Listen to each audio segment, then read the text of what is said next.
नमस्कार दोस्तों, मैं डॉक्टर अनिल जायसवाल।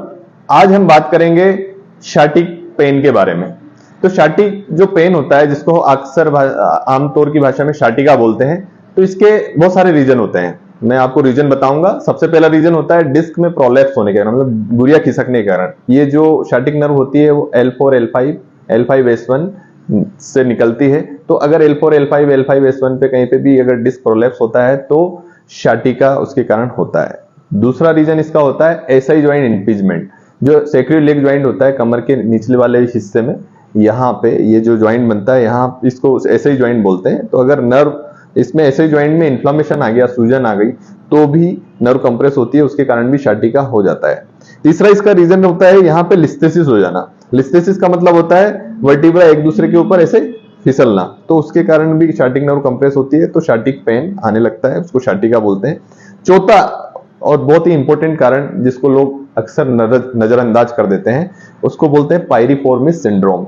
तो पायरिफॉर्मिस मसल हमारी यहाँ पे होती है, उसके अंदर से शाटिक नर्व पास होती है। तो अगर पायरिफॉर्मिस में अगर कुछ प्रॉब्लम हो गई, सूजन आ गई, इन्फ्लेमेशन हो गया, तो उसके कारण भी ये दर्द हो सकता है, जिसको हम शाटिका बोलते हैं। तो पायरिफॉर्मिस के बारे में अभी थोड़ा सा मैं आपको समझा दूं कि क्या होती है और कहाँ होती है। तो आइए इस पिक्चर के थ्रू हम देखते हैं। ये जो रेड वाला स्ट्रक्चर है इसको पायरिफॉर्मिस मसल बोलते हैं, और ये जो येलो वाला स्ट्रक्चर है इसको शाटिक नर्व बोलते हैं। तो शाटिक नर्व ऊपर से निकलती है और पायरिफॉर्मिस से होते हुए नीचे की तरफ पैर को अपना सप्लाई करती है।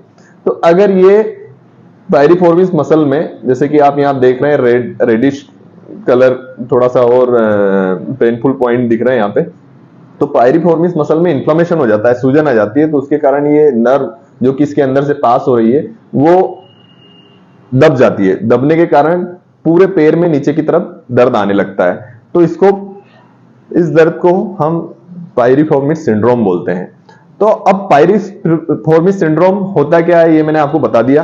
क्यों होता है, अब क्यों होता है इसके रीजन है। सबसे पहला रीजन तो जो हमारे बैठने का तरीका है, वो अगर हम गलत तरीके से बैठते हैं, हम ऐसे झुके हुए एक तरफ पूरा वेट लेके बैठते हैं, अक्सर लोग बैठे रहते हैं झुक एक तरफ पूरा वेट शिफ्ट करके, तो उसके कारण वो मसल्स में प्रॉब्लम हो जाती है और मसल्स कंप्रेस होने लगती है, उसके कारण नर्व कंप्रेस होती है।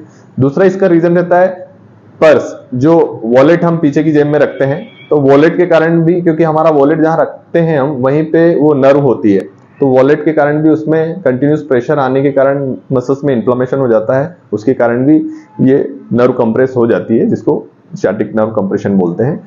तीसरा इसका रीजन रहता है डायरेक्ट इंजुरी। जैसे कि बहुत सारे बार देखा गया है कि पानी गिरा हुआ है, या जैसे कि हम सीढ़ियों से उतर रहे हैं तो फिसल जाते हैं। फिसलने के कारण हम जब बटक्स के बल, जो हमारे कूलों के बल हम जब गिरते हैं, तो इस मसल्स में इंजुरी होने के चांसेस बढ़ जाते हैं, जिसके कारण भी शाटिक नर्व कंप्रेस हो जाती है। तो ये तीन बड़े इंपॉर्टेंट कारण हैं इसके। फॉल्टी पोस्चर, दूसरा पर्स, वो वॉलेट हम पीछे की रखते हैं, तीसरा डायरेक्ट इंजुरी, मतलब आप गिर गए, फॉल हो गए और उस मसल्स में इंजुरी हो गई, तो ये सिंड्रोम हो सकता है। अब इसमें क्या क्या सिम्टम्स मिलते हैं, तो इसके सिम्टम्स और डिस्क प्रोलैप्स के सिम्टम्स लगभग सेम होते हैं, लेकिन थोड़े बहुत डिफरेंस कुछ होता है जो मैं आपको बताऊंगा। तो पहला सिम्टम्स तो यही होता है कि जब आप बैठते हैं तो बैठने पे आपको पेन होगा। पेन कहाँ रहेगा, वो बटक्स में रहेगा, और वो पेन रेडिएट करता है पैर में नीचे तक। तो सिटिंग में आपको पेन रहेगा बटक्स में और पीछे की तरफ रेडिएट करेगा। अच्छा, इसमें अच्छी बात यह है कि इसमें कमर में ज्यादा दर्द नहीं होता है, इसमें कूल्हे के नीचे ही दर्द होता है और कूल्हे पे दर्द होता है। दूसरा इसका सिम्टम्स है जब आप खड़े होकर चलते हैं तो चलने में इसमें दर्द नहीं आता है, लेकिन अगर डिस्क में प्रॉब्लम होती है तो चलने में दर्द आता है। लेकिन पायरिफॉर्मिस सिंड्रोम में चलने में ज्यादा दर्द नहीं आएगा। इसमें नमनेस रहेगी क्योंकि नर्व कंप्रेस हुई है, लेकिन इसमें मोटर वीकनेस नहीं मिलेगी, मतलब आपके पंजों में कहीं पे भी कोई कमजोरी नहीं आएगी, लेकिन हाँ आपको डल एकिंग पेन बना रहेगा। मतलब इसमें आपको नमनेस भी मिल सकती है, मतलब जिसको सूनापन बोलते हैं, तो पैर में सूनापन हो सकता है। तो ये मुख्य 2 से 3 इसके लक्षण होते हैं। अब अगर ये आपको है तो आप कैसे पता करेंगे, तो इसके लिए आपको एमआरआई की जरूरत नहीं पड़ती है। इसके लिए एक सिंपल सा टेस्ट है जो अभी हम आपको लगा के बता रहे हैं। अगर ये टेस्ट आप करते हैं, घर पे ही बैठ के कर सकते हैं, इससे आपको पता चल जाएगा कि ये जो दर्द है ये डिस्क का नहीं है, ये मसल्स का पेन है। तो आप ऐसे नॉर्मली ऐसे चेयर पे आपको बैठना है, जैसे कि ये चेयर पे आपका एक पैर जो है, जैसे कि आपके इस साइड कूल्हे में दर्द है और वो नीचे की तरफ जा रहा है, तो आपको क्या करना है, इस पैर को उठा के दूसरे पैर पे ऐसे रख लेना है। ये घुटने के जस्ट ऊपर आप इसको रखेंगे, है ना, और दूसरे हाथ से, मतलब अपना जो जिस तरफ का दर्द है उसी हाथ से आपने घुटने को ऐसे पकड़ना है और इस घुटने को ऊपर की तरफ खींचना है।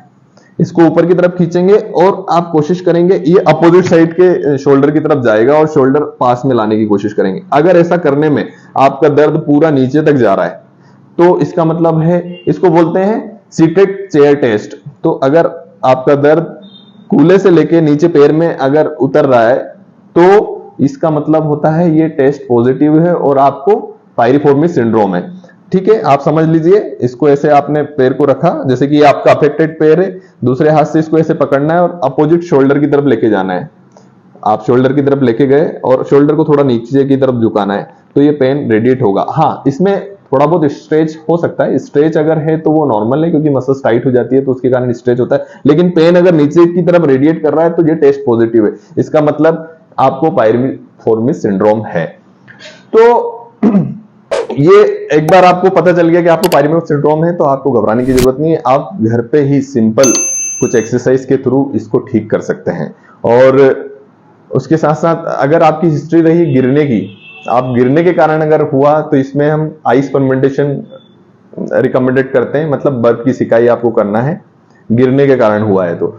अगर आपको सिर्फ पर्स रखने के कारण या रॉन्ग पोस्चर के कारण हुआ तो इसमें हम बर्फ की सिकाई नहीं करेंगे, इसमें हम गर्म सिकाई करेंगे। अब गर्म सिकाई आप नॉर्मल टॉवल, पानी गर्म करके टॉवल से भी कर सकते हैं। आप आजकल मार्केट में अवेलेबल है, बहुत सारे प्रोडक्ट आते हैं जिसमें कि हॉट वाटर बैग आता है और इलेक्ट्रिक बैग आते हैं, उनसे आप कर सकते हैं। तो आपने अब सिकाई करने के बाद आपको क्या क्या एक्सरसाइज करनी है मैं आपको बता दूं। एक्सरसाइज से ये धीरे धीरे धीरे धीरे आपका रिजॉल्व हो जाएगी प्रॉब्लम। तो आइए हम जानते हैं हमने क्या क्या क्या एक्सरसाइज करना है।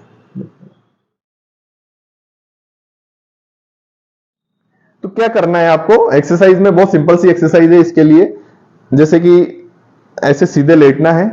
अगर आपके राइट साइड में कूल्हे में दर्द है और वो नीचे की तरफ रेडिएट कर रहा है तो सिंपल सा एक्सरसाइज है, आपको अपोजिट साइड का पैर ऐसे मोड़ना है और जो अफेक्टेड पैर है जिसमें दर्द है उसको घुटने के ऊपर ऐसे रखना है। ऐसे रख के दोनों हाथों से इस पैर को, लेफ्ट वाले पैर को आप होल्ड करेंगे ऐसे नीचे की तरफ से और इसको ऊपर की तरफ खींचेंगे। ऐसे खींचने पे वहां पे जो बटक से हमारा कूल्हा है उसमें थोड़ा स्ट्रेच फील होगा और कभी कभी वो पेन नीचे की तरफ रेडिएट भी करता है, लेकिन उससे कोई ऐसी प्रॉब्लम नहीं है। आपको करना है, करके होल्ड करना है। कम से कम इसमें 5 to 10 सेकंड आपको इस पोजीशन को होल्ड करके रखना है। जब होल्ड करेंगे तो मसल स्ट्रेच होगी, है ना, और धीरे धीरे धीरे आपका पेन ठीक हो जाएगा। तो पहली एक्सरसाइज ये है आपकी, जिसको हम पायरिफॉर्मिस स्ट्रेच बोलते हैं। इसी को हम दूसरी तरीके से कर सकते हैं। इस पैर को आपको सीधा रखना है, जिस पैर में आपको तकलीफ है उस पैर को ऐसे क्रॉस करके रखेंगे आप। दूसरे हैंड से, जो अपोजिट हैंड है, जैसे कि ये राइट पैर है तो लेफ्ट हैंड से इसको पकड़ के आपको अपने ही हाथ से इसको नीचे की तरफ पुश करना है।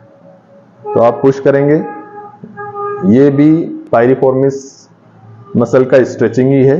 तो इसको आप स्ट्रेच करेंगे तो धीरे धीरे मसल्स रिलैक्स होंगी और आपका पेन ठीक होगा। ये 2 एक्सरसाइज।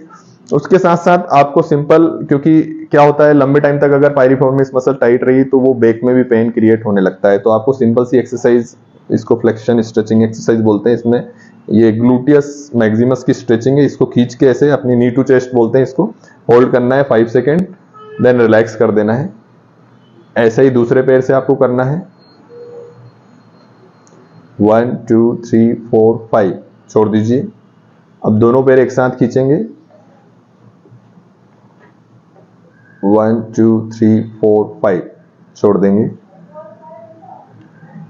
ये 4 एक्सरसाइज आपको लेट के करना है। अभी एक एक्सरसाइज में आपको बैठ के भी बताऊंगा, आप बैठ जाइए। इसमें क्या करना है आपको, जो अफेक्टेड लेग है उसको ऐसे क्रॉस कर लेना है।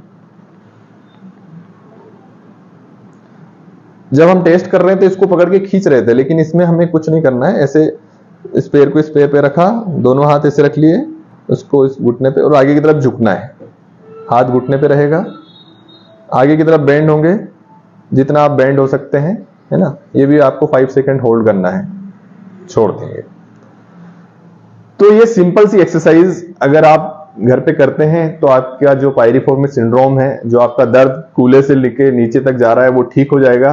और अगर इसके बाद भी, अगर उसके साथ साथ आपको मैंने बताया कि अगर एक्यूट है और गिरने के कारण हुआ था, आइस फर्मेंटेशन करना है, आइस पैक से आपको सिकाई करना है। और अगर ये पुराना हो गया दर्द तो इससे आपको गर्म पानी की सिकाई करना है।